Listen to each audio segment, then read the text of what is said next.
আসসালামু আলাইকুম, শুভেচ্ছা সহ সকলকে স্বাগত জানাচ্ছি চ্যানেল আই সংবাদে। এখনকার আয়োজন নিয়ে আপনাদের সাথে আছি আমি ফাবলিহা বুশরা। শুরুতেই চলুন দেখে নিই ফ্রেশ আটা ময়দা সুজি সংবাদ শিরোনামগুলো। কলকাতায় আওয়ামী লীগের দলীয় কার্যালয় খুলে রাজনৈতিক কার্যক্রম পরিচালনায় রাজনৈতিক দলগুলোর উদ্বেগ, অন্তর্বর্তী সরকারকে সজাগ থাকার আহ্বান। ঐক্যবদ্ধ আন্দোলনে ফ্যাসিবাদের পতন হয়েছে বললেন তারেক রহমান। নির্বাচনের মাধ্যমে দেশকে গণতান্ত্রিক ও কল্যাণ রাষ্ট্র হিসেবে গড়ে তোলা সম্ভব মন্তব্য। জুলাই সনদ বাস্তবায়ন রাজনৈতিক দল ও বিশেষজ্ঞদের মতের উপর নির্ভর করছে মনে করে ঐকমত্য কমিশন। 20 প্রস্তাবের 9টিতে নোট অব ডিসেন্ট। গাজীপুরে প্রকাশ্যে সাংবাদিক হত্যায় অজ্ঞাতনামা 20 জনের বেশি আসামি করে মামলা ও 5 সন্দেহভাজন আটক। সিসিটিভি ফুটেজ দেখে শনাক্ত। সবুজে সাজায় বাংলাদেশ স্লোগানে টাঙ্গাইলের 12টি উপজেলায় প্রকৃতি ও জীবন ক্লাবের বৃক্ষরোপণ ও বিতরণ। উষ্ণ প্রকৃতি সবুজে ছেয়ে যাওয়ার প্রত্যাশা। এবং এএফসি অনূর্ধ্ব 20 নারী এশিয়ান বাছাইয়ে পূর্ব তিমুরের বিপক্ষে বাংলাদেশের 8-0 গোলের জয়। তৃষ্ণা রানীর হ্যাট্রিক।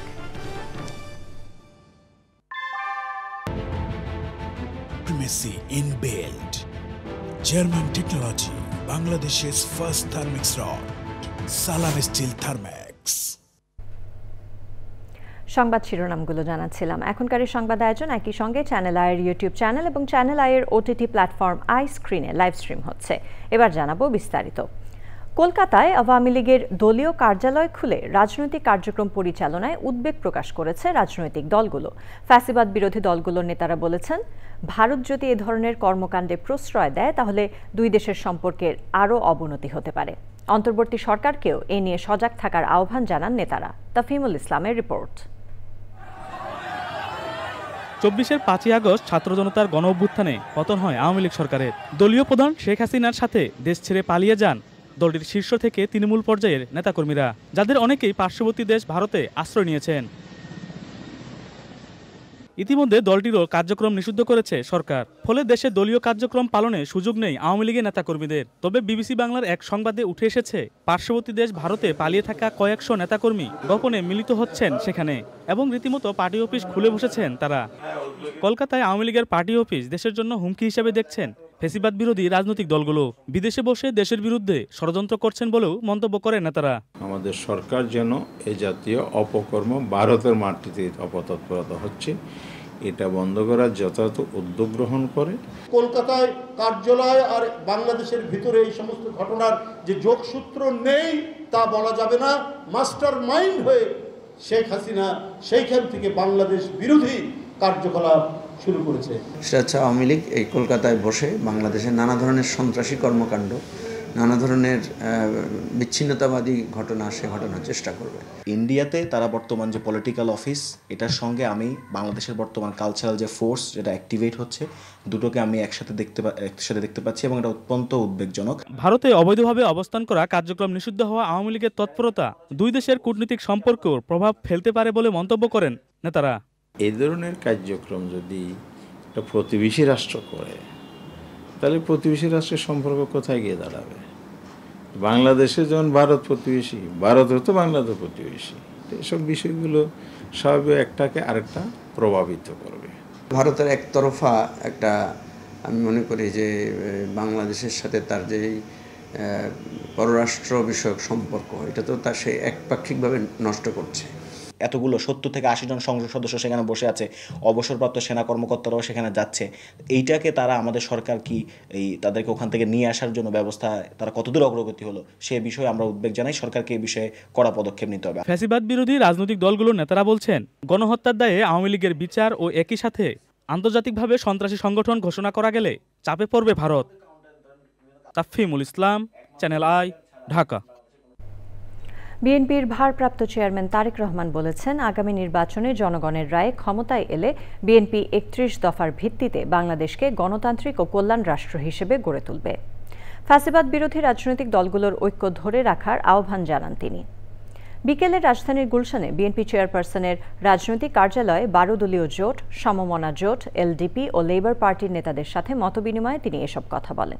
তারেক রহমান বলেন, রাজনৈতিক দল, ছাত্র, শ্রমিক, জনতা সবার ঐক্যবদ্ধ প্রচেষ্টায় গণ অভ্যুত্থানের মাধ্যমে ফ্যাসিবাদের পরাজয় ঘটেছে। সভায় বিএনপি মহাসচিব মির্জা ফখরুল ইসলাম আলমগীর, ১২ দলীয় জোট, সমমনা জোট, এলডিপি ও লেবার পার্টির শীর্ষ নেতারা উপস্থিত ছিলেন। বিএনপির সিনিয়র যুগ্ম মহাসচিব রুহুল কবির রিজভী বলেছেন, শেখ হাসিনার আমলে বিএনপি সমর্থক সনাতন ধর্মাবলম্বী সরকারি চাকরিজীবীরা বৈষম্যের শিকার হয়েছেন। তিনি বলেন, নিজের ক্ষমতা টিকিয়ে রাখতে বিদেশিদের কাছে মৌলবাদ ও জঙ্গিবাদে দেশ ভরে গেছে বলে উপস্থাপন করতেন শেখ হাসিনা। বিএনপির স্থায়ী কমিটির সদস্য অবসরপ্রাপ্ত মেজর হাফিজউদ্দিন আহমেদ বলেন, কিছু কিছু রাজনৈতিক দল জামানত হারানোর ভয়ে নির্বাচন বিলম্বিত করার চেষ্টা করছে। মইনুল হাসানের রিপোর্ট। শুক্রবার প্রেস ক্লাবে বাংলাদেশ পূজা উদযাপন ফ্রন্টের আয়োজনে সনাতনী সমাবেশে বিভিন্ন জেলা থেকে যোগ দেন জাতীয়তাবাদী মতাদর্শীরা। বিএনপির সিনিয়র যুগ্ম মহাসচিব রুহুল কবির রিজভী বলেন, বিএনপি কখনোই মন্দির ভাঙেনি। শেখ হাসিনা নিজেদের কর্মী দিয়ে মন্দিরে হামলা করিয়েছেন। আমাদের জন্ম থেকে পরবর্তী পর্যায়ে কোনোদিন আমরা কোনো হিন্দু মন্দিরে কোনো প্রতিমা ভাঙা, কোনো দেব দেবতার মূর্তি ভাঙা আমরা কোনোদিনই দেখিনি, শুনিনি এই কথা।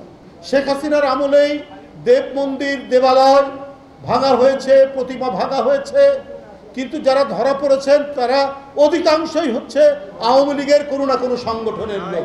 সাম্প্রতিক দাঙ্গা বাদিয়ে যাতে কেউ নির্বাচন বানচাল করতে না পারে সেদিকে সতর্ক থাকার আহ্বান জানান বিএনপির স্থায়ী কমিটির সদস্য গয়েশ্বর চন্দ্র রায়।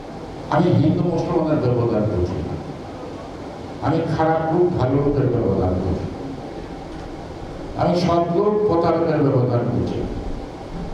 কোন ধর্মের নিশ্চয়তা দিতে পারবে না হিন্দু ধর্মের ধর্ম নিলে সেই ভালো লোক, অর্থাৎ ভালো আর মন্দ এই জিনিসটাকে থাকে। আমি সাম্প্রদায়িকতা পছন্দ করি, আমি অসাম্প্রদায়িক জীবনযাপন করতে সচেষ্ট। প্রেস ক্লাবে আরেক আলোচনায় দলের স্থায়ী কমিটির সদস্য মেজর অবসরপ্রাপ্ত হাফিজউদ্দিন আহমেদ বলেন, পিআর নয় বরং বিদ্যমান পদ্ধতিতেই নির্বাচন হওয়া উচিত। কিছু কিছু রাজনৈতিক দল তারা ইতিমধ্যে ধরে নিয়েছে যে নির্বাচনে তাদের জামানত বাজেয়াপ্ত হবে, তাদের পক্ষে নির্বাচিত হওয়া সম্ভব নয়। সুতরাং এই নির্বাচনকে বিলম্বিত করার জন্যই তারা পিআর সিস্টেমের কথা বলেন। নির্বাচনের আগে দেশে নানা সহিংসতার চেষ্টা করবে পতিত আওয়ামী লীগ, এমন শঙ্কা প্রকাশ করে সবাইকে সজাগ থাকার আহ্বান জানান বিএনপির এই নেতা। অত্যন্ত গৌরবের সাথে মনির হাসান, চ্যানেল আই, ঢাকা। জাতীয় ঐকমত্য কমিশন বলছে, জুলাই সনদ বাস্তবায়নের বিষয়টি রাজনৈতিক দল ও বিশেষজ্ঞদের মতামতের উপর নির্ভর করছে।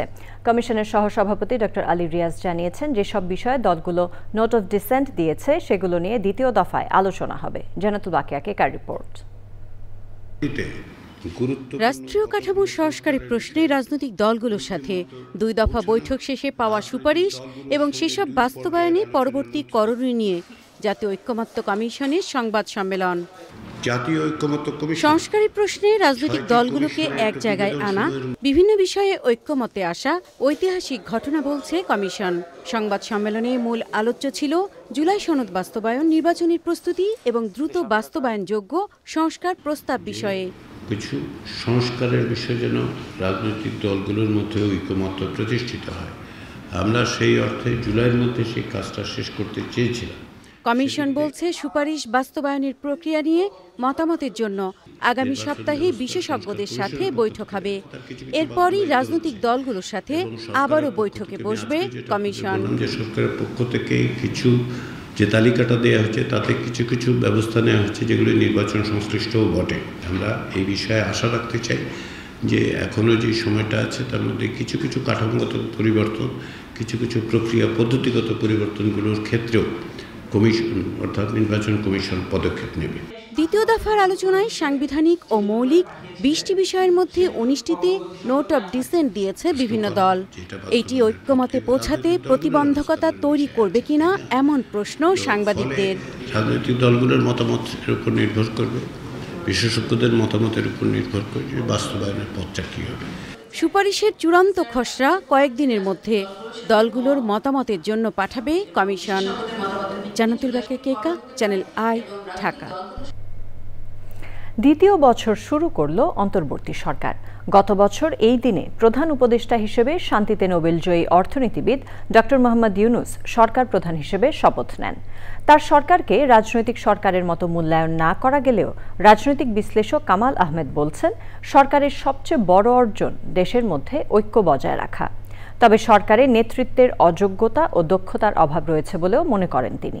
তাফিমুল ইসলামের রিপোর্ট।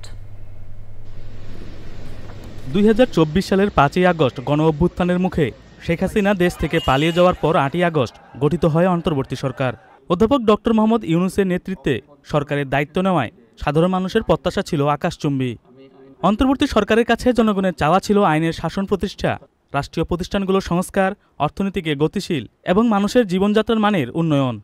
প্রধান উপদেষ্টার প্রেস সচিব শফিকুল আলম তার ফেসবুকে অর্থনীতিকে পুনরুজ্জীবিত করা, গণতান্ত্রিক সংস্কার ও জুলাই সনদ সহ বিগত 1 বছরে সরকারের 1 ডজন অর্জনের কথা বলছেন।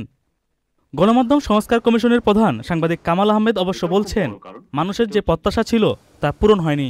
যারা এই তত্ত্বাবধায়ক সরকারের উপদেষ্টা মণ্ডলীতে আছেন, সেই উপদেষ্টাদের মধ্যে যোগ্য তৎপর লোক কতজন আছে? অনেকেরই অভিজ্ঞতা নেই, অনেককেই আমরা চিনি না। তারা উদ্বুদ্ধ করতে পারছেন না জনগণকে। তারা তাদের সাথে যে কাজ করে আমলারা, তাদেরকেও যে খুব উদ্বুদ্ধ করতে পারছেন তাও না। সুতরাং সে কারণেই কিন্তু অনেক ক্ষেত্রেই অনেক কাজ পিছিয়ে যাচ্ছে, আটকে থাকছে। এবং বিশেষ করে সংস্কারের প্রশ্ন যেগুলো এসছে, যে সুপারিশগুলো এসছে, যে পরিবর্তনগুলো মানুষ প্রত্যাশা করে, সেই পরিবর্তনগুলোর ক্ষেত্রে সরকার একেবারেই দৃশ্যমান কোনো অগ্রগতি অর্জন করতে পারেনি। তার মতে অন্তর্বর্তী সরকারের সবচেয়ে বড় সফলতা জাতীয় ঐক্য। যতটুকু সময় তারা ক্ষমতায় আছে বা নির্বাচন পর্যন্ত ক্ষমতায় আছে, ততক্ষণ পর্যন্ত যে দেশে একটা ঐক্য বজায় রাখতে পেরেছে, সংহতি বজায় রাখতে পেরেছে সমাজে, রাষ্ট্রে, সেটা কিন্তু একটা গুরুত্বপূর্ণ অর্জন। অনেকেই আশঙ্কা প্রকাশ করেছিলেন যে শেখ হাসিনার বিকল্প নেই বলা হতো, সেটার কারণ বলা হতো যে শেখ হাসিনার পরিবর্তে যদি কেউ ক্ষমতায় আসে তাহলে দেশে গৃহযুদ্ধ লেগে যাবে। সেই গৃহযুদ্ধ কিন্তু লাগেনি। সুতরাং সেদিক থেকে এটা একটা দেশের যে ঐক্য, সংহতি, এটাকে অক্ষুণ্ণ রাখতে পারাটা এতদিন ধরে বিভিন্ন পক্ষ রাজনৈতিক বিরোধিতায় আছে, প্রতিদ্বন্দ্বিতায় আছে, কিন্তু সেই প্রতিদ্বন্দ্বিতা সহিংস রূপ নেয়নি। সেদিক থেকে সরকারের একটা বড় অর্জন হচ্ছে স্থিতিশীলতা অর্জনটা। কয়েক দশক ধরে দেশে বিদেশে গণমাধ্যমে বাংলাদেশের রাজনৈতিক পরিস্থিতি বিশ্লেষণ করা কামাল আহমেদ বলছেন, সরকারের অর্জনগুলোতে ফ্যাসিবাদ বিরোধী দলগুলো ভাগ নিলেও ব্যর্থতা পুরোপুরি সরকারের উপর চাপিয়ে চাপ সৃষ্টি করছে। তাফহিমুল ইসলাম, চ্যানেল আই, ঢাকা। জুলাই আন্দোলনের বছর পার না হতেই নারীদের অবদানের কথা ভুলে যাওয়া হচ্ছে বলে অভিযোগ করেছেন জুলাই কন্যারা। জুলাই আন্দোলনে অংশ নেওয়া নারীদের দেয়া সম্মাননা অনুষ্ঠানে এই অভিযোগ করেন তারা। বলেন, আন্দোলনে সক্রিয় অংশ নিলেও এখন আর নারীদের খুব বেশি দেখা যায় না। নারীদের হারিয়ে যেতে দেয়া যাবে না বলে মন্তব্য করেন মৎস্য উপদেষ্টা ফরিদা আক্তার। রফিকুল বাশারের রিপোর্ট। জুলাই আন্দোলনে নারীদের অবদান স্মরণ করল জুলাই কন্যা ফাউন্ডেশন। এ সময়ের শহীদ, আহত এবং আন্দোলনে অংশ নেওয়া 100 নারীকে সম্মাননা দেওয়া হয়। স্মৃতিচারণ করেন নারীরা। 1 বছরের মধ্যেই আন্দোলনে অংশ নেওয়া নারীরা কেন হারিয়ে গেল প্রশ্ন রাখেন তারা। যে একটা র্যালি যেত, তার সবচেয়ে সম্মুখে মেয়েরা এবং তার পেছন থেকে ছেলেরা থাকতো। কিন্তু এখন আপনি যখন দেখবেন যে নতুন বাংলাদেশ পরবর্তী যে জায়গা, সেখানে আপনি মেয়েদেরকে খুব খুঁজে পাবেন না। যে যোগ্যতার জায়গায় চলে যাওয়ার আগেই তাকে পিছিয়ে নিয়ে যাওয়া হচ্ছে। যারা আন্দোলনে নেমেছিল তারা অনেকে এখন ঘরে ফিরে গেছে, বা তারা তাদের ক্রেডিটটা আসলে নিতে চায় না। তো জুলাই গণঅভ্যুত্থানে আমরা দেখেছি প্রত্যেকটা মেয়েরা এখানে সর্বাত্মকভাবে ছেলেদের সঙ্গে সহযোগিতা করেছে, কিন্তু এখন কোনো জাতীয় প্রোগ্রামে বা কোথাও আমরা দেখি না। আগামীর বাংলাদেশ নারী ছাড়া হবে না মন্তব্য করেন অনুষ্ঠানের প্রধান অতিথি মৎস্য ও প্রাণী সম্পদ উপদেষ্টা। 5ই আগস্টের পরে কেন হারিয়ে গেল? এই যে নারী যোদ্ধারা ছিল তারা আবার কেন হারিয়ে যাবে, এটা আমি কোনো মতেই মানতে পারি না এবং এটা হারাতে দেয়া যাবে না। অনেক সময় কিন্তু কারো অপেক্ষা করতে হয় না, অধিকার ছিনিয়ে নিতে হয়। জুলাই আন্দোলনে অংশ নেওয়া ছেলেদের পাশাপাশি মেয়েদের তালিকা করার দাবি জানানো হয়। হয়তো বুঝতে পারবো, কিন্তু রফিকুল বাশার, চ্যানেল আই, ঢাকা। গাজীপুরে সাংবাদিক আসাদুজ্জামান তুহিন হত্যার ঘটনায় অজ্ঞাতনামা ২০ থেকে ২৫ জনকে আসামি করে বাসন থানায় হত্যা মামলা করেছেন তুহিনের বড় ভাই। ওই ঘটনায় পুলিশ সন্দেহভাজন ৫ জনকে আটক করেছে। পুলিশ বলছে, প্রাপ্ত তথ্য ও সিসিটিভি ফুটেজ দেখে আসামিদের শনাক্ত করা হয়েছে। ফজলুল হক মোড়ল ও শেখ মহিউদ্দিন আহমদের তথ্যে শাকের আদনানের রিপোর্ট। গাজীপুর মহানগরীর চান্দনা চৌরাস্তায় মসজিদ মার্কেটের সামনে কুপিয়ে ও গলা কেটে হত্যা করা হয় দৈনিক প্রতিদিনের কাগজ পত্রিকার স্টাফ রিপোর্টার আসাদুজ্জামান তুহিনকে। সিসিটিভি ক্যামেরায় ফুটেজ বিশ্লেষণ করে পুলিশ বলছে, চান্দনা চৌরাস্তায় এক ব্যক্তিকে ধাওয়া করছিল সন্ত্রাসীরা।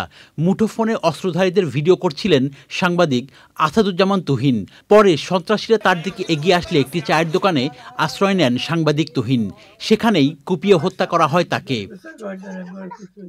আমি আমার ভাইয়ের সুন্দর বিচার চাই, প্রকাশ্য সব লোকের সামনে মারতে ভিডিও করার পরে তাকে চার দোকানে যাওয়ার পরে তাকে কুবিয়েছে, তাকে মানে গলায় কুবিয়েছে। একজন দক্ষ সাংবাদিক ছিল, সবসময় মানুষের পাশে থাকতো, ভালো কাজের পাশে থাকতো। নৃশংস হত্যাকাণ্ডের ভিডিও ছড়িয়ে পড়লে আতঙ্ক তৈরি হয় স্থানীয়দের মধ্যে। পুলিশ জানিয়েছে, অপরাধীদের গ্রেপ্তারে অভিযান চলছে। যখন তুহিন ডিলিট করতে চায় না কিংবা ভিডিওর বিষয়টা অস্বীকার করতে চায়, তখনই তারা ওই অবস্থাতেই ক্ষিপ্ত হয়ে তাকে উপর্যুপরি আঘাত করে মেরে ফেলে। আমরা আমাদের সিসিটিভির ফুটেজে আমরা ঘাতকদেরকে আইডেন্টিফাই করতে পেরেছি। তদন্তের প্রয়োজনে আমি নামগুলো ডিসক্লোজ করতে পারছি না। হত্যাকাণ্ডের প্রতিবাদে গাজীপুর, ঢাকা এবং তুহিনের গ্রামের বাড়ি ময়মনসিংহে সাংবাদিকরা মানববন্ধন ও বিক্ষোভ করেছেন। দৃষ্টান্তমূলক শাস্তির ব্যবস্থা করবে। তুহিনকে যেভাবে প্রকাশ্যে দিবালোকে হত্যা করা হলো, এর চেয়ে দেশে আরও কোনো বর্বর ঘটনা আছে বলে আমি মনে করি না। নির্মমভাবে পিটিয়ে কুপিয়ে জবাই করে হত্যা করার ঘটনা পৃথিবীর অন্য কোনো দেশে আছে কিনা আমার জানা নেই। গাজীপুরে তুহিনের জানাজা নামাজ হয়েছে। এছাড়া গাজীপুর মহানগরীর সদর থানার কাছে প্রকাশ্যে বুধবার দৈনিক বাংলাদেশের আলো পত্রিকার সাংবাদিক আনোয়ার হোসেনকে পিটিয়ে ও ইট দিয়ে আঘাত করে গুরুতর জখম করা হয়েছে। গাজীপুরের টঙ্গীতে ব্যাগ থেকে অজ্ঞাত এক ব্যক্তির খণ্ডিত মরদেহ উদ্ধার করেছে পুলিশ। শাকের আদনান, চ্যানেল আই। দেশের গণমাধ্যমের স্বাধীনতা নিয়ে সংবাদপত্র মালিকদের সংগঠন নোয়াবের পর্যবেক্ষণকে দৃঢ়ভাবে প্রত্যাখ্যান করেছে অন্তর্বর্তী সরকার। প্রধান উপদেষ্টার প্রেস উইং থেকে এক বিবৃতিতে বলা হয়েছে, গত 1 বছর ধরে মত প্রকাশের স্বাধীনতা বা গণমাধ্যমের স্বাধীনতা ক্ষুণ্ণ হওয়ার যে অভিযোগ করা হয়েছে তা সঠিক নয়। বিবৃতিতে আরও বলা হয়েছে, গণমাধ্যমের কার্যক্রমে কোনো সরকারি হস্তক্ষেপ নেই। সরকার দায়িত্ব গ্রহণ করার পর সম্পাদকীয় বা প্রতিষ্ঠানের ব্যবসায় কোনো দিকেই কেউ হস্তক্ষেপ করেনি। যেসব সাংবাদিককে চাকরিচ্যুত করা হয়েছে তা সরকারের নির্দেশে নয়, বরং গণমাধ্যমের মালিকরা তাদের সম্পাদকীয় এবং কৌশলগত কর্পোরেট পুনর্বিন্যাসের কারণে করেছেন। এগুলো প্রতিষ্ঠানের রাজনৈতিক এবং ব্যবসায়িক হিসাব নিকাশের প্রতিফলন, সরকারের কোনো নির্দেশ বা চাপের কারণে নয়। প্রকৃতি ও পরিবেশ সুরক্ষায় সবুজে সাজায় বাংলাদেশ স্লোগানে টাঙ্গাইলের 12টি উপজেলায় বৃক্ষরোপণ ও বিতরণ করছে প্রকৃতি ও জীবন ক্লাব। মোবাইল নেটওয়ার্ক অপারেটর বাংলালিংকের সহযোগিতায় মধুপুর গড় সহ প্রতিটি এলাকায় চলছে সবুজায়ন অভিযান। বিশিষ্টজনদের প্রত্যাশা, এমন উদ্যোগে উষ্ণ প্রকৃতি ছেয়ে যাবে সবুজে, রক্ষা হবে পরিবেশের ভারসাম্য। মুসলিমউদ্দিন আহমেদের তথ্যে আফরোজা হাসির রিপোর্ট। দখলদারদের দৌরাত্ম্য আর নির্বিচারে বৃক্ষ নিধনে হুমকিতে দেশের 3য় বৃহত্তম মধুপুর গড়ের পরিবেশ ও জীববৈচিত্র্য। সেই সাথে জলবায়ুর অভিঘাতে খরা আর অতিবৃষ্টিতে নাজেহাল প্রাণ প্রকৃতি। পরিস্থিতির উত্তরণে বাংলালিংকের সহযোগিতায় টাঙ্গাইলে প্রকৃতি ও জীবন ক্লাবের সবুজ বেষ্টনী গড়ার উদ্যোগ। সবুজে সাজাই বাংলাদেশ এই প্রতিপাদ্যে টাঙ্গাইলে বৃক্ষরোপণ কর্মসূচি পালন করেছে প্রকৃতি জীবন ক্লাব। আমরা এই যে গাছ লাগাই, একটি গাছের যে অবদান সেটা চিন্তা করার মতো। একটি পূর্ণবয়স্ক গাছ সারা বছর 10 জন মানুষকে অক্সিজেনের যোগান দেয়। ভাবা যায় না যে একটি গাছ শুধু এই একটি কাজই করে না, সে কিন্তু ছায়া দিচ্ছে, ফুল ফল দিচ্ছে, কাঠ দিচ্ছে, ঔষধি উপকরণ দিচ্ছে, নানা ধরনের প্রাণীর বাসস্থানের ব্যবস্থা করছে। এই ধরিত্রীকে ভালো রাখার জন্য এর চেয়ে আর বেশি কী উপকার হতে পারে? সুতরাং আমরা আসুন সবাই হাতে হাত মিলিয়ে এই সারা বাংলাদেশে বৃক্ষরোপণের কর্মসূচিকে এগিয়ে নিয়ে যাই এই বর্ষায় এবং বাংলাদেশটাকে সবুজে ছেয়ে ফেলি। সবুজ উৎসবে মেতে ওঠে মাওলানা ভাসানী বিজ্ঞান ও প্রযুক্তি বিশ্ববিদ্যালয়, ইসলামী বিশ্ববিদ্যালয় হাই স্কুল ও বাসাইল পাইলট বালিকা উচ্চ বিদ্যালয়ের হাজারো শিক্ষার্থী। গাছের মাধ্যমে বন্য প্রাণীর অস্তিত্ব রক্ষা পায়। গাছ আমাদের জন্য খুবই উপকারী। আমাদের পারিবারিকভাবে, সামাজিকভাবে, অর্থনৈতিকভাবে, রাজনৈতিকভাবে হলেও গাছপালা রক্ষা করতে হবে। সবুজ বাংলাদেশ গড়ার যে প্রত্যয়, সেটি নিয়েই প্রকৃতি ও জীবন ক্লাব টাঙ্গাইল কাজ করছি। বাংলালিংক এর পাশে থাকতে পেরে বাংলালিংক গর্বিত এবং আনন্দিত, এবং সামনের দিনগুলোতে প্রকৃতি এবং জীবন ফাউন্ডেশনের সাথে চ্যানেল আইয়ের কোঅপারেশনে আরও আমরা এই প্রোগ্রামের সাথে আপনাদের পাশে থাকব। সবুজের অভিযান এবং জলবায়ু পরিবর্তনে এই বৃক্ষরোপণ আশা করি অনেক কাজে লাগবে।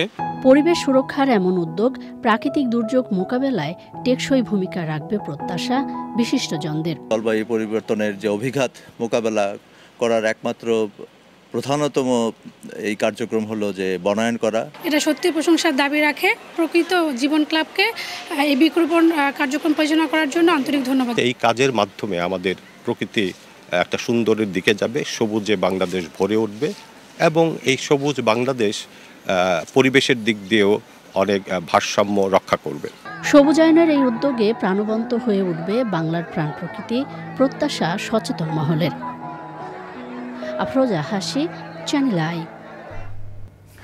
Bangladesh school sports association BSSA আয়োজিত কৃতি ক্রীড়াবিদদের সার্টিফিকেট বিতরণ অনুষ্ঠান হয়েছে রাজধানীর গুলশানের একটি রেস্টুরেন্টে। অনুষ্ঠানে ISF ফুটবল, সাঁতার, গল্ফ ও ফুটবলার সহ একাধিক ইভেন্টে বিজয়ীদের পুরস্কৃত করা হয়েছে।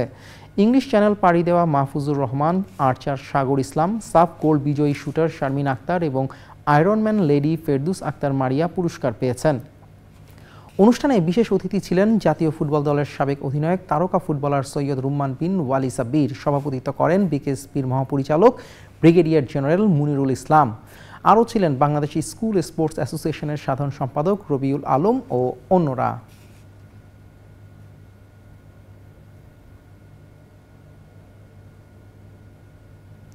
দর্শক, এই ছিল আমার হাতে থাকা আজকের আই স্পোর্টসে। আপনাদেরকে আবারও ফিরে নিচ্ছি বুশরার কাছে মূল সংবাদে।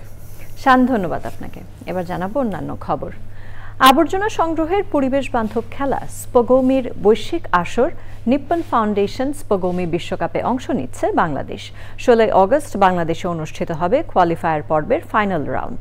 সেখানে বিজয়ী দল বিশ্বকাপে বাংলাদেশের প্রতিনিধিত্বের সুযোগ পাবে। দুপুরে রাজধানীতে আয়োজিত সংবাদ সম্মেলনে এসব তথ্য জানায় পরিবেশবাদী স্বেচ্ছাসেবী সংগঠন ওয়ান ব্যাগ ট্র্যাশ। 2008-এ জাপানে শুরু হওয়া এ খেলার বৈশ্বিক আসর শুরু হয় 2023 সালে। 2 বছর বিরতিতে আবারও 30টি দেশের অংশগ্রহণে জাপানে বসতে যাচ্ছে স্পগৌমি বিশ্বকাপ 2025-এর আসর।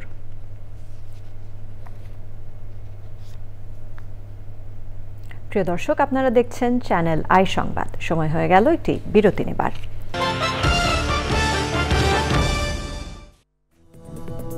বিরতির পর সাথে থাকার জন্য ধন্যবাদ সবাইকে। বাংলাদেশ খেলাফত মজলিসের আমির মামুনুল হক বলেছেন, দেশের মানুষের প্রত্যাশা অনুযায়ী জুলাই ঘোষণাপত্র হয়নি। ক্ষুব্ধ প্রতিক্রিয়া জানিয়ে ঘোষণাপত্র প্রত্যাখ্যান করেন তারা। রাজধানীর ইঞ্জিনিয়ার্স ইনস্টিটিউশন মিলনায়তনে বাংলাদেশ খেলাফত শ্রমিক মজলিস আয়োজিত জাতীয় শ্রমিক কনভেনশনে প্রধান অতিথির বক্তৃতায় এসব কথা বলেন তিনি। সভাপতিত্ব করেন কেন্দ্রীয় আহ্বায়ক মুফতি শরাফত হোসাইন। সে সময় ছিলেন বাংলাদেশ খেলাফত মজলিসের সিনিয়র নায়েবে আমির মাওলানা ইউসুফ আশরাফ, নায়েবে আমির মাওলানা রেজাউল করিম জালালি ও অ্যাডভোকেট শাহিনুর পাশা চৌধুরী, মহাসচিব মাওলানা জালালউদ্দিন আহমেদ এবং অন্যরা। নিটোল টাটা, আন্তর্জাতিক সংবাদ।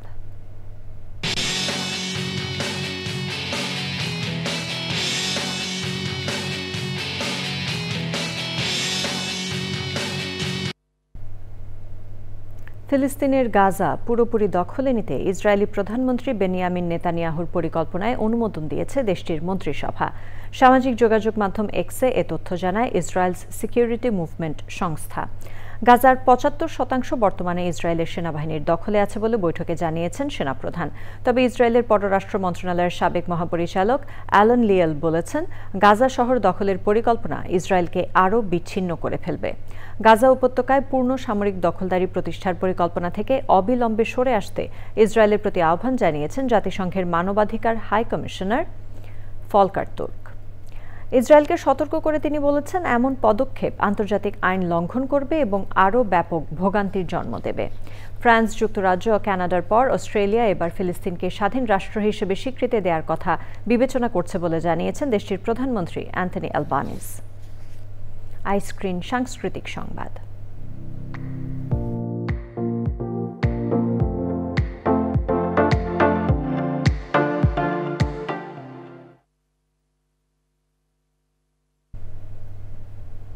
রবীন্দ্রনাথ ঠাকুরের গান ও নৃত্য নিয়ে প্রতিবারের মতো এবারও বর্ষাকে উদযাপন করেছে সঙ্গীত সংগঠন রবি রাগ।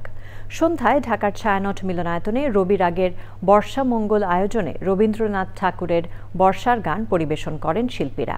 অনুষ্ঠানে নৃত্য পরিবেশন করেন নৃত্যাঞ্চলের শিল্পীরা। অনুষ্ঠানটি শিল্পী সাদি মোহাম্মদের প্রতি উৎসর্গ করেছে রবি রাগ।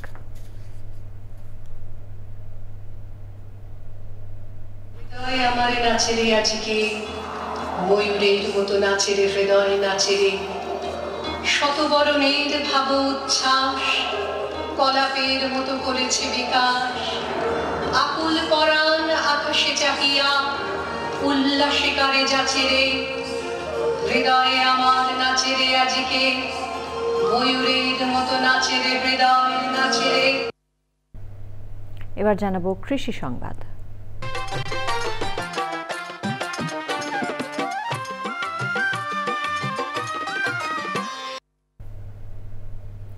আবহাওয়া অনুকূলে থাকায় লালমনিরহাটে চলতি মৌসুমে পাটের ভালো ফলন হয়েছে।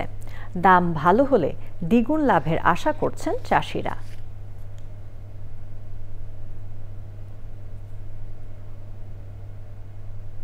এবার জানাবো প্রকৃতি সংবাদ।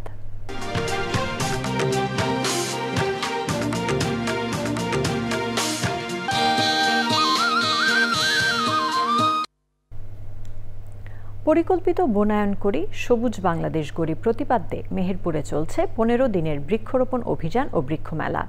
জেলা প্রশাসন ও বন বিভাগের উদ্যোগে মেলায় ফলদ, বনজ ও ঔষধি গাছের চারা প্রদর্শন ও বিপণনের পাশাপাশি পরিবেশ প্রতিবেশ রক্ষায় নেওয়া হয়েছে নানা কর্মসূচি।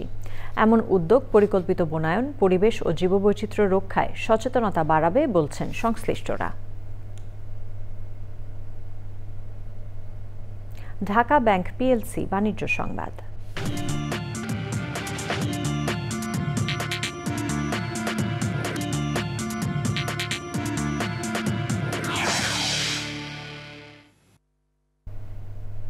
আবারও কি নিয়ন্ত্রণহীন হয়ে পড়ছে রাজধানীর কাঁচা বাজার?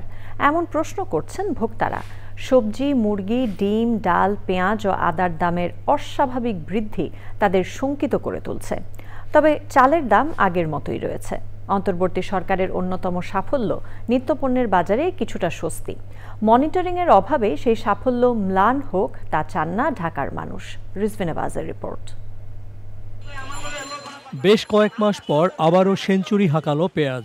সপ্তাহের ব্যবধানে কেজিতে দাম বেড়েছে 20 থেকে 30 টাকা, আর দুদিনেই আদার দাম বেড়েছে 70 টাকা পর্যন্ত। দেশি পেঁয়াজ আমরা 80 টাকা 90 টাকা বিক্রি করতেছি। কোনো আদা 80 টাকা, কোনো আদা 100 টাকা, কোনো আদা 60 টাকা। সবচেয়ে কম দামি সবজি পেঁপে 20 থেকে 30 টাকা কেজি, অন্যগুলো 60 টাকার ওপরে। অনেক কাস্টমার দাম বেশি, দাম বাড়ি গেছে, তোমরা দাম বেশি দাও, তোমরা ডাকাতি করো। চতুর্দিকে গ্রাম অঞ্চলে জমিন জামা গৃহস্থির মধ্যে মনে করেন যে পানি জমে গেছে, গাছ মরে গেছে, মাল পচে যেতেছে। ইলিশের ভরা মৌসুম, কিন্তু বিধি বাম, দামে আগুন। হয়তো 2500 টাকা কেজি চাই, আমি বলছি 2000। দামের লেগে ভাই আমরাও কিনতে পারি না, বেচতেও পারি না। মনে করেন 1 কেজি রুপের মাছটা এটা 2500, 2420 টাকা কিনুন লাগে। ডিম এবং মুরগির দামও চড়া। মুরগির দাম গেছে সপ্তাহে পার কেজিতে 20 টাকা বাড়ছে। আমি আপনার কাছে 180 টাকা। 180 টাকা, আমি কিন্তু 170 টাকা সকালে কিনছি।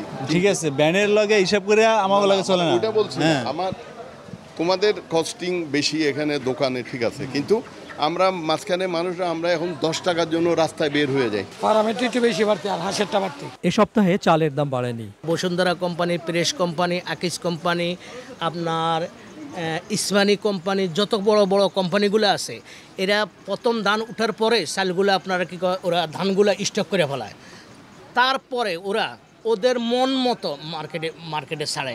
চাউলের দাম 15 দিন যাবত স্থিতিশীল, বাড়ায় কমে নাই। শান্তিনগর বাজারে গরুর মাংস বিক্রি হচ্ছে 750 টাকায়। রিজভিনা ওয়াজ, চ্যানেল আই, ঢাকা। আবারও সময় হয়ে গেল একটি বিরতি নেবার। বিরতির পর অন্যান্য খবরের সাথে আরও জানিয়ে ফিরব। নিবন্ধিত দল হলেও জাতীয় পার্টিকে নির্বাচন কমিশন ডাকে না বলে মহাসচিবের অভিযোগ। বহিষ্কৃতদের সঙ্গে জাপার সম্পৃক্ততা নেই মন্তব্য।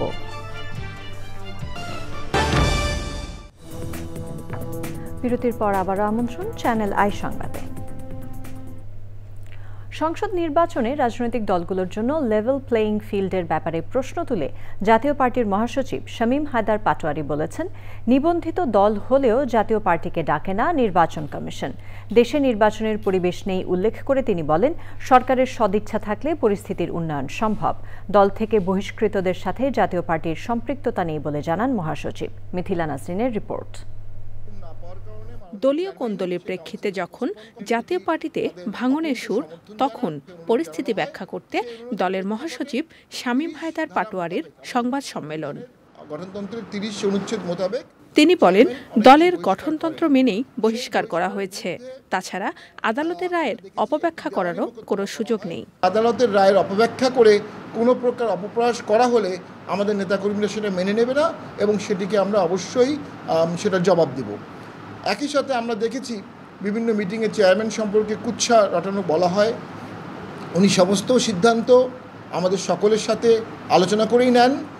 ওনার স্ত্রী আমাদের অত্যন্ত শ্রদ্ধাভাজন, উনি আমাদের সাথেই রাজনীতি করেন, মিছিল করেন, মিটিং করেন। আমরা বক্তব্য দিতে বললে উনি বক্তব্য দেন। পার্টিতে কোনো অযাচিত হস্তক্ষেপ উনি করেন এমন অভিযোগটি সম্পূর্ণ ভিত্তিহীন। জাতীয় নির্বাচন প্রসঙ্গে বলেন, নির্বাচনের পরিবেশ নেই, তবে সরকারের সদিচ্ছা থাকলে তা ফিরিয়ে আনা সম্ভব। সক্ষমতা এবং সদিচ্ছা একটি অন্যায় তো হচ্ছে, জাতীয় পার্টি একটি নিবন্ধিত দল, কিন্তু আমাদেরকে মিটিং মিছিলে সর্বদা বাধা দেওয়া হয়। ইলেকশন কমিশন, যার সবচেয়ে বড় স্টেক হোল্ডার হচ্ছে আমরা, যারা নিবন্ধিত দল, ইলেকশন কমিশন অনিবন্ধিত দলের সাথে বসতে স্বাচ্ছন্দ্য বোধ করে, কিন্তু নিবন্ধিত দল হিসেবে আমাদেরকে ডাকে না অথবা আমাদের মতামত দেওয়া হয় না। নির্বাচনে লেভেল প্লেইং ফিল্ড না থাকার এটি তো একটি বড় নিদর্শন। গাজীপুরে সাংবাদিক হত্যার নিন্দাও জানানো হয় জাতীয় পার্টির পক্ষ থেকে। সাংবাদিকদের হত্যা করা হয়েছে। Mithila Naznin, Channel I, Dhaka. Milestone বিপর্যয়ে আহত শিশুদের সুচিকিৎসা সহায়তা করার জন্য চীনকে ধন্যবাদ জানিয়েছেন স্বাস্থ্য উপদেষ্টা। রাজধানীতে চিকিৎসা প্রদর্শনীতে তিনি বলেন, ছাত্র জনতার গণ অভ্যুত্থানে আহতদের মাঝে প্রতিস্থাপন রোবটিক কৃত্রিম অঙ্গ তাদের স্বাভাবিক জীবনে ফিরিয়ে আনবে।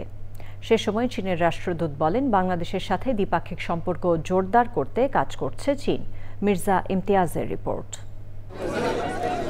Bangladesh belt and road health কেয়ারের আয়োজনে রাজধানীর হোটেল সেরিনাতে চীন বাংলাদেশ স্বাস্থ্য ও চিকিৎসা উন্নয়ন প্রদর্শনী নি হাও। বাংলাদেশের মানুষকে চীনের চিকিৎসা ব্যবস্থা সম্পর্কে স্পষ্ট ধারণা দিতে এ আয়োজনে 12টির বেশি হাসপাতালের চিকিৎসক ও স্বাস্থ্যকর্মী অংশ নিয়েছেন। চীনে চিকিৎসা সেবা নিতে আগ্রহীদের সমাগম হয় প্রদর্শনীতে। সরকারি হাসপাতালগুলো আমাদের জন্য যদি ওপেন করা হয় এবং যাওয়ার সুযোগটা করে দেওয়া হয়, তাহলে আমি মনে করি বাংলাদেশি লোকজন অনেক উপকৃত হবে। ক্যান্সারের হসপিটালে, স্পেশালাইজ হসপিটালে যে আব্বুর কি অবস্থা, ওনার ফার্দার কি ট্রিটমেন্টের প্রয়োজন সেটা জানার। আয়োজনের উদ্বোধন পর্বে যোগ দেন বাংলাদেশে চীনের রাষ্ট্রদূত ইয়াও ওয়েন। ঠিক সম্পর্ক উন্নয়নে বাংলাদেশ চীন আরও দৃঢ়তার সঙ্গে কাজ করছে। উন্নত ও প্রযুক্তিগত স্বাস্থ্যসেবায় বাংলাদেশের পাশে দাঁড়ানোর চেষ্টা করে চীন। আমি আশা করি এই প্রদর্শনী থেকে বাংলাদেশ চীনের বন্ধুত্বপূর্ণ সম্পর্ক সামনে আরও বাড়বে। জুলাই আন্দোলনসহ মাইলস্টোনের বিমান দুর্ঘটনায় আহত শিশুদের জীবন বাঁচাতে কাজ করেছে চীনের চিকিৎসকরা। জুলাই আন্দোলনে আহতদের রোবটিক হাত পা দিয়ে সহযোগিতার জন্য চীনের প্রতি কৃতজ্ঞতা জানান স্বাস্থ্য উপদেষ্টা। মাইলস্টোনের বিমান দুর্ঘটনায় চীন আমাদের অনেক সহায়তা করেছে। জুলাই আন্দোলনে অনেকেই চোখ হারিয়েছে, হাত হারিয়েছে, পঙ্গু হয়েছে, অনেকে প্যারালাইজড হয়েছে। সে সকল আহতদের রোবোটিক হাত পা প্রতিস্থাপন করিয়ে উন্নত প্রযুক্তির চিকিৎসা সেবা দিয়ে তাদের স্বাভাবিক জীবনে ঘুরে দাঁড়াতে সহায়তা করেছে চীন। বক্তব্য শেষে প্রদর্শনী উদ্বোধন করেন স্বাস্থ্য উপদেষ্টা ও চীনের রাষ্ট্রদূত। Mirza Imtiaz, channel I, Dhaka. July গণ অভ্যুত্থানের প্রত্যাশা ও আগামী দিনের জনপ্রশাসন শীর্ষক সেমিনার করেছে বাংলাদেশ অ্যাডমিনিস্ট্রেটিভ সার্ভিস অ্যাসোসিয়েশন। রাজধানীর বিয়াম ফাউন্ডেশন মিলনায়তনে সেমিনারে প্রধান অতিথি ছিলেন প্রধান উপদেষ্টার মুখ্য সচিব এম সিরাজউদ্দিন মিয়া। মুখ্য আলোচক ছিলেন ঢাকা বিশ্ববিদ্যালয়ের vice chancellor professor Niaz Ahmed Khan. আলোচনা করেন জনপ্রশাসন মন্ত্রণালয়ের সিনিয়র সচিব মোহাম্মদ মুখলেসুর রহমান, ঢাকা অফিসার্স ক্লাবের সাধারণ সম্পাদক ABM আব্দুস সাত্তার, জাতীয় সংসদ সচিবালয়ের সচিব কানিজ মাওলা এবং অন্যরা। সভাপতিত্ব করেন অ্যাসোসিয়েশনের সভাপতি, গৃহায়ন ও গণপূর্ত সচিব মোহাম্মদ নজরুল ইসলাম। জুলাই গণ অভ্যুত্থানে শহীদ এবং উত্তরা মাইলস্টোন স্কুল অ্যান্ড কলেজে বিমান দুর্ঘটনায় নিহতদের রুহের মাগফেরাত কামনায় দোয়ার আয়োজন করে উত্তরা ফ্রেন্ডস ক্লাব। এ উপলক্ষে অনুষ্ঠানে প্রধান অতিথি ছিলেন ক্লাবের প্রধান উপদেষ্টা, বিএনপির কেন্দ্রীয় কমিটির নির্বাহী সদস্য MA খালেক। সভাপতিত্ব করেন ক্লাবের সভাপতি, সাবেক সিনিয়র ও জেলা দায়রা জজ রেজাউল করিম খান চুন্নু। সে সময় ছিলেন ঢাকা মহানগর উত্তর বিএনপির সাবেক আহ্বায়ক সাইফুল আলম নীরব এবং অন্যরা।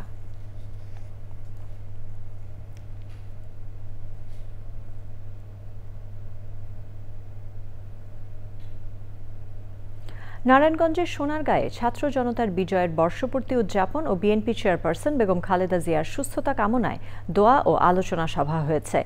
সন্মানদী প্রাইমারি স্কুল মাঠে অনুষ্ঠানে প্রধান অতিথি ছিলেন বিএনপির জাতীয় নির্বাহী কমিটির সদস্য ও সাবেক প্রতিমন্ত্রী অধ্যাপক রেজাউল করিম। সন্মানদী ইউনিয়ন বিএনপির সহ সভাপতি নুরুল আমিন ভুইয়ার সভাপতিত্বে প্রধান বক্তা ছিলেন সোনারগাঁও উপজেলা বিএনপির সাবেক সভাপতি খন্দকার আবু জাফর। বক্তব্য রাখেন উপজেলা যুবদলের যুগ্ম আহ্বায়ক আশরাফ মোল্লা, অ্যাডভোকেট শামীমা আক্তার শাম্মী, শফিউদ্দিন ভুইয়া, ইঞ্জিনিয়ার মুমিনুল ইসলাম, নূরে ইয়াসিন নোবেল, ফারুক আহমেদ তপন সহ বিএনপির অঙ্গ ও সহযোগী সংগঠনের নেতারা। আবারও সময় হয়ে গেল একটি বিরতি নেবার।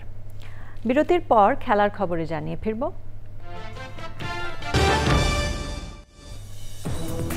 বিরতির পর সাথে থাকার জন্য ধন্যবাদ সবাইকে। ঢাকা বন বিভাগ ও গাজীপুর জেলা প্রশাসনের আয়োজনে ভাওয়াল রাজবাড়ী মাঠে সপ্তাহব্যাপী বৃক্ষ মেলায় বিক্রি হচ্ছে আমদানি নিষিদ্ধ আকাশমণি গাছের চারা। পরিবেশ, বন ও জলবায়ু পরিবর্তন মন্ত্রণালয় ইউক্যালিপটাস এবং আকাশমণি গাছের চারা রোপণ, উত্তোলন ও বিক্রয় নিষিদ্ধ করেছে। এ প্রজ্ঞাপন জারির পরও গাজীপুরের বৃক্ষমেলায় কিছু নার্সারিতে আকাশমণি গাছের চারা বিক্রি হতে দেখা গেছে। এ ব্যাপারে ঢাকা বিভাগীয় বন কর্মকর্তা বশির আল মামুন বলেছেন, নিষিদ্ধ একটি আকাশমণির চারাও যাতে রোপণ না হয় এ ব্যাপারে দিক নির্দেশনা দেয়া আছে। তবে এসব গাছের চারা বিক্রি না করার ব্যাপারে আয়োজকদের পক্ষ থেকে নির্দেশনা দেয়া হয়নি বলে জানান বিক্রেতারা।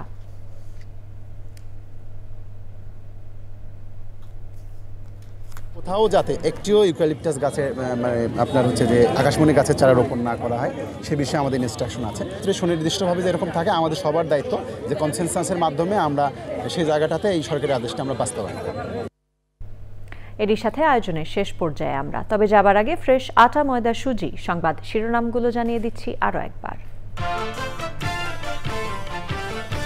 কলকাতায় আওয়ামী লীগের দলীয় কার্যালয় খুলে রাজনৈতিক কার্যক্রম পরিচালনায় রাজনৈতিক দলগুলোর উদ্বেগ, অন্তর্বর্তী সরকারকে সজাগ থাকার আহ্বান।